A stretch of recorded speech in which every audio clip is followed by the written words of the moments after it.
Good morning to all of students. आज हम discuss करेंगे apparent weight of a person in an elevator. जब एक पर्सन एलिवेटर के अंदर चढ़ता है तो उसके अंदर कुछ उसके वेट में चेंज देखने को मिलता है। वेट लिफ्टिंग मशीन के अंदर वेट लिफ्टिंग मशीन जो होती है अलग अलग तरीके से उसका वेट दिखाती है, उसके बारे में हम डिस्कस करेंगे। Apparent weight of person in elevator के अंदर अपरेंट वेट। तो हमारे पास एक एलिवेटर है, we are going to have a elevator.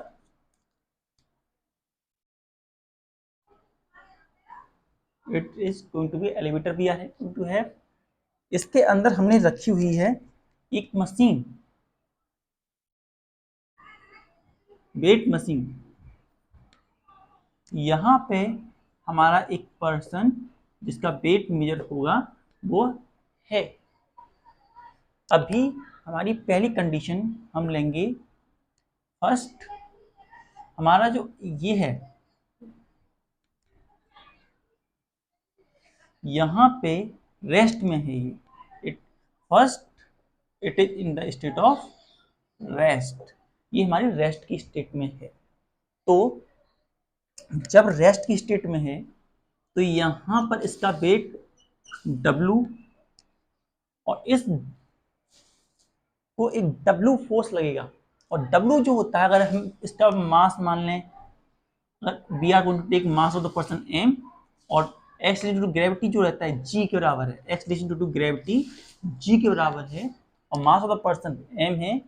तो हम कहेंगे जो वेट होगा हमारा mg के बराबर हो जाएगा एंड रिएक्शन फोर्स r होगी। हमारी रिएक्टिव फोर्स जो होगी वो r के बराबर होगी। Reactive force become equals to r।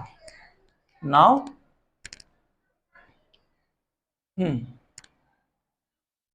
we are going to have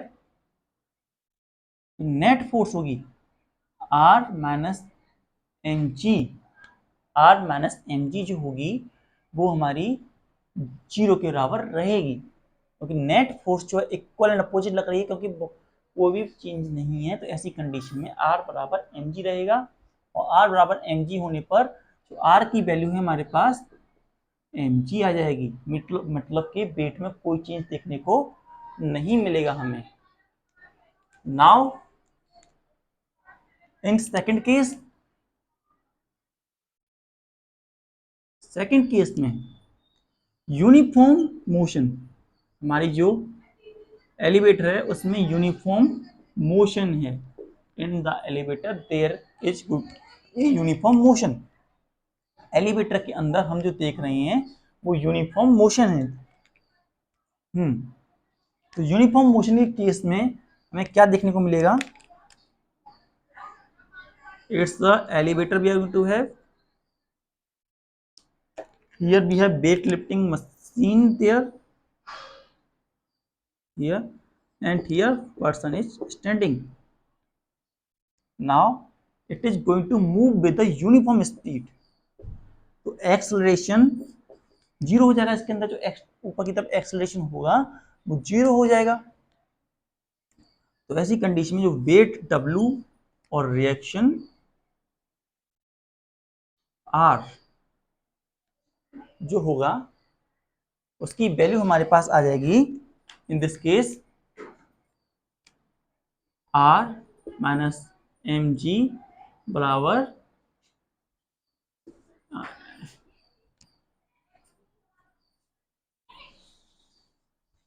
m into A की वैल्यू जीरो है, R minus M G equals zero.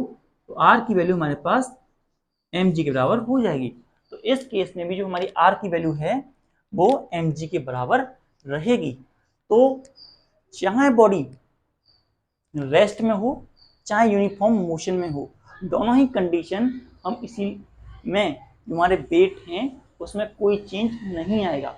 Either our body is in state of rest or in state of uniform motion. Uniform motion में उसकी speed increase भी हो सकती है, उसकी speed decrease भी हो सकती है, दोनों ही कंडीशन मेट्रो से दोनों ही कंडीशन में यूनिफॉर्मली डिक्रीज हो रही है, यूनिफॉर्मली इंक्रीज हो रही है, दोनों ही कंडीशन में अगर एक्सेलरेशन 0 है सो हमारे पास जो वेट रहेगा वो सेम रहेगा, वेट के अंदर कोई भी चेंज देखने को नहीं मिलेगा। Note down. एक बात, इन सभी केसेस में acceleration due to gravity g, acceleration due to gravity g नीचे की तरफ एक्ट कर रहा है। नाउ इन थर्ड केस के अंदर हम लेंगे एलिवेटर एक्सेलरेटिंग अपवर्ड।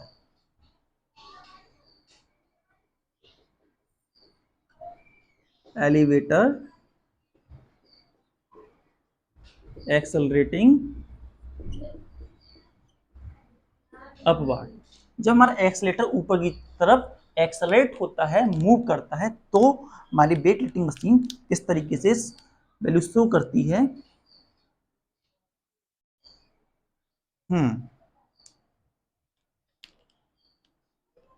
नाउ हमारे पास यहाँ ये वेट लिफ्टिंग मशीन है, यहाँ पर्सन है,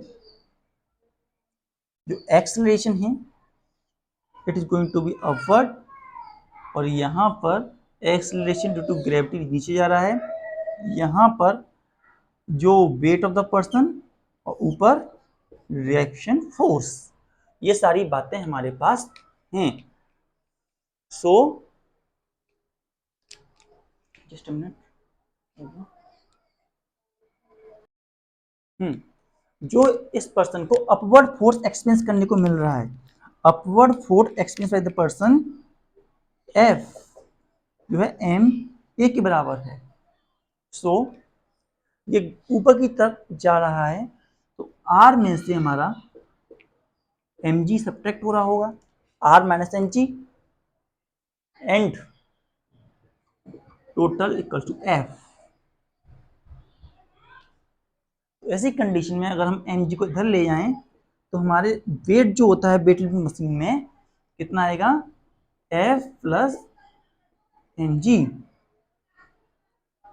के बराबर आएगा। ऐसे लिखने से आर बराबर M G plus F.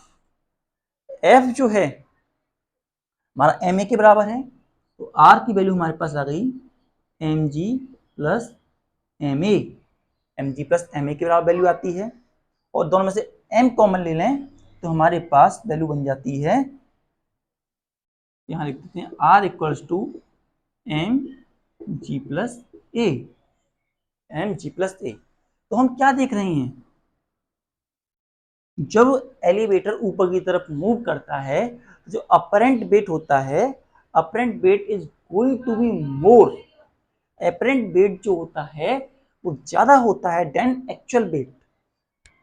When elevator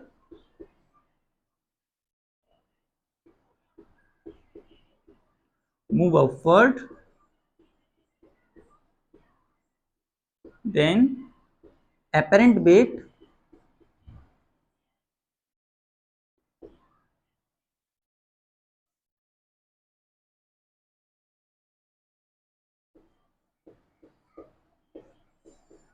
is more than actual weight।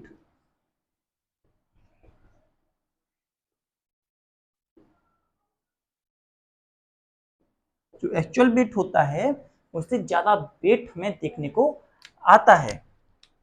Now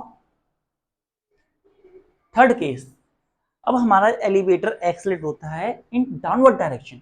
when elevator going to accelerate in downward direction, we have third condition, elevator accelerating down direction।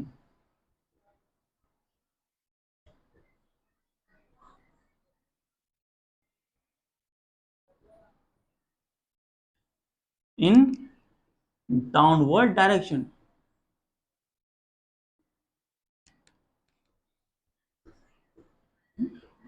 Elevator motion downward direction में, तब क्या होता है, तो we have that elevator, we are going to be have elevator elevator के अंदर हमारे पास लगी है एक वेट लिफ्टिंग मशीन, जिस पे हमारा एक पर्सन यहाँ उस तरीके से खड़ा हुआ है, और जब एक्सलेटिंग डाउनवर्ड हो रहा है तो मतलब हमारा एफ जो है, एक्सलेशन नीचे है तो ग्रेविटी भी हमारी नीचे होगी, और एम जी नीचे है, और रिएक्शन का फोर्स ऊपर लग रहा है।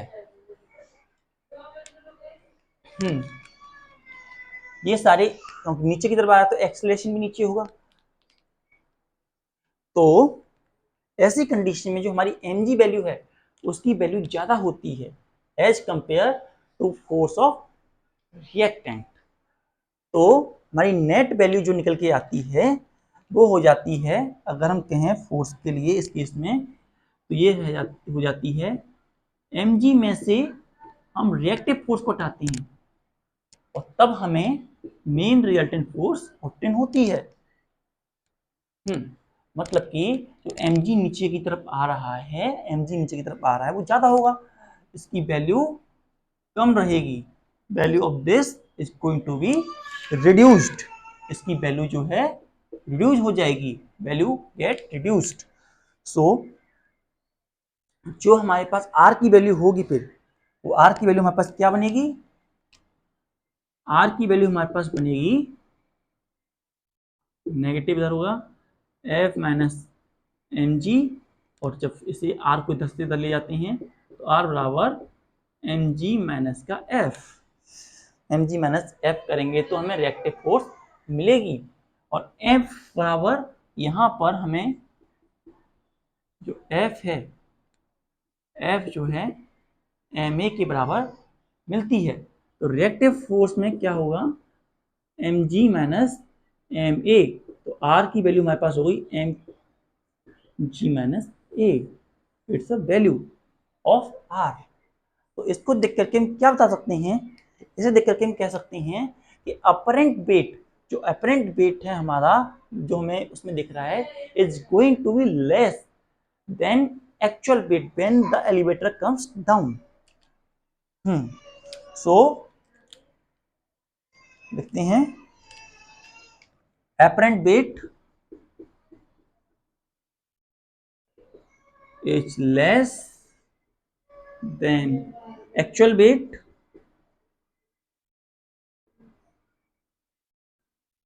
when elevator move downward। जब एलिवेटर नीचे की तरफ आता है तो ऐसी कंडीशन में जो फोर्स होती है वो बराबर हो जाती है, it is going to be equal, sorry going to less, कम हो जाती है देन एक्चुअल।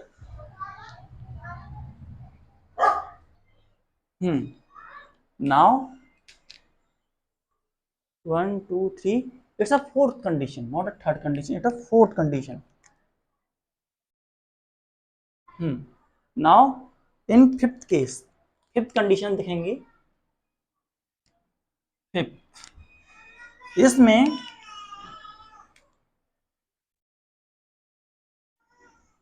हमारी जो एलिवेटर है, ये एलिवेटर, इसके अंदर पर्सन है, इस एलिवेटर पे पर्सन बैठा है, यहाँ पर एक एक्सेलरेशन ए है और एक जी है, और यहाँ एम जी और यहाँ उसे डब्ल्यू एक्सटर्नल फोर्स देखने को मिल रहा है। लेकिन यहाँ हमने एक बात कहा कि अगर हमारा ए एक्सेलरेशन जो हम कर रहे हैं वो और एक्सेलरेशन ड्यू टू ग्रेविटी दोनों बराबर हो जाएं, ऐसी कंडीशन में क्या होगा, when acceleration of elevator and acceleration due to gravity दोनों बराबर हो जाएं, A and G both are become equal to one another. तो ऐसी कंडीशन में हमारे पास जो कंडीशन रहती है, इसमें हम देख रहे हैं जो ये आर है, इट्स इक्वल टू आर। तो हमारे पास जो रहता है वो आर की वैल्यू हमारे पास अभी हमने निकाली M G minus M A के बराबर हमें मिलती है। तो इसमें से हम m कॉमन लेकर के g माइनस ए करते हैं, आर की वैल्यू हमारे पास एम जी माइनस ए के बराबर मिलती है। और जब हमारे पास जी ए और जी आपस में इक्वल हैं, A and G both are equal to one another, तो ऐसी कंडीशन में R equal to M A minus A, so R की वैल्यू हमारे पास एम इंटू जीरो बराबर जीरो, तो रिएक्टिव फोर्स जो है हमारे पास जीरो हो जाती है। तो मीन टू से ऐसी कंडीशन में हमारे पास कोई वेट ऑब्जेक्ट नहीं होता। इसी कंडीशन को हम वेटलेसनेस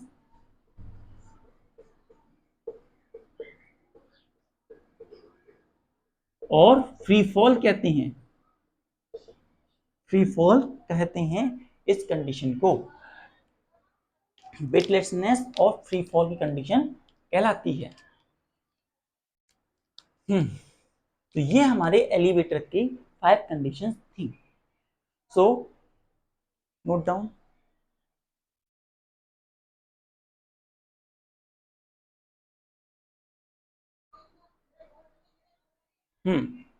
सिक्स्थ कंडीशन में हम लेते हैं कि अगर हमारा एलिवेटर ऊपर की तरफ ही जा रहा है, elevator going to be move upward, जो एलिवेटर है हमारा वो ऊपर की तरफ जा रहा है, उसमें भी वही पर्सन बैठा हुआ है, एलिवेटिंग मशीन हमारे पास ये रखी है, एक्सलेशन का अपवर्ड हो रहा है और एक्सलेशन टू ग्रेविटी भी उसमें अपवर्ड है, और वे रिएक्शन फोर्स इधर है और उसकी mg इधर लग रही है। नाउ इस कंडीशन में भी अगर हमारा a इज इक्वल टू जी, ए और जी आपस में इक्वल हो, तो हम जानते हैं कि हमारे पास mg ओ M A equals to R minus M G होता है। और जब हम इसे इधर लेके आते हैं तो आर बराबर M A plus M G, तो आर की वैल्यू हमारे पास हो जाती है एम जी प्लस ए। तो जी और ए जब आपस में इक्वल हो जाएंगे, M G plus G equals to 2mg।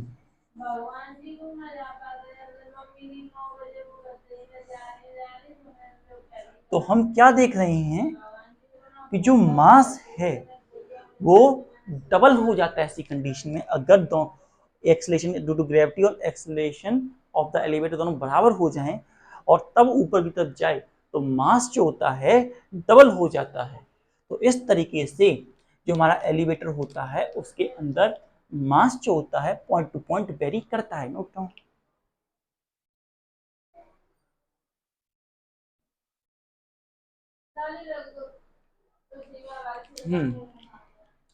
तो आज हमने जाना कि apparent wait with an elevator, एक एलिवेटर के अंदर किस तरीके से जो वेट होता है पर्सन का वो पॉइंट टू पॉइंट वेरी करता है।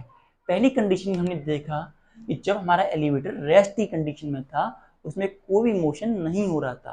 First condition when there is no motion going to be take place, तो क्या हुआ, तो हमारी जो मशीन रखी थी उस पर एक वेट लगा W equal to M G, तो उसे एक रिएक्शन फोर्स आर भी उसे एक्सपेंस हुई, और जो रिजल्टेंट फोर्स है R equal to M G बराबर जीरो होगा। तो आर तो रिजल्टेंट फोर्स जीरो रहेगा, यूनिफॉर्म एक्सेलरेशन जीरो है, ए की वैल्यू यहाँ पे जीरो है। एच इन फर्स्ट केस हम जैसे जानते हैं एक्सेलरेशन जो है जीरो के बराबर है हमारा, तो ये हमारा जीरो हो जाता है। जब ये जीरो है हमारा तो हमारे पास आर की वैल्यू एम जी के बराबर हो जाती है। नाउ तो जो वेट होगा वो सेम रहेगा, हमने ये लिखा नहीं, लिख देते हैं हाँ, और यूनिफॉर्म मोशन भी सेम रहेगा। तो हम यहाँ दोनों कमेंट में सकते हैं, व्हेन बॉडी एट रेस्ट और in uniform motion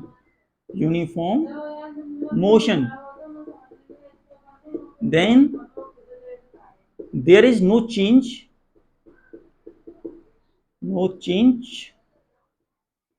in the mass, of the person.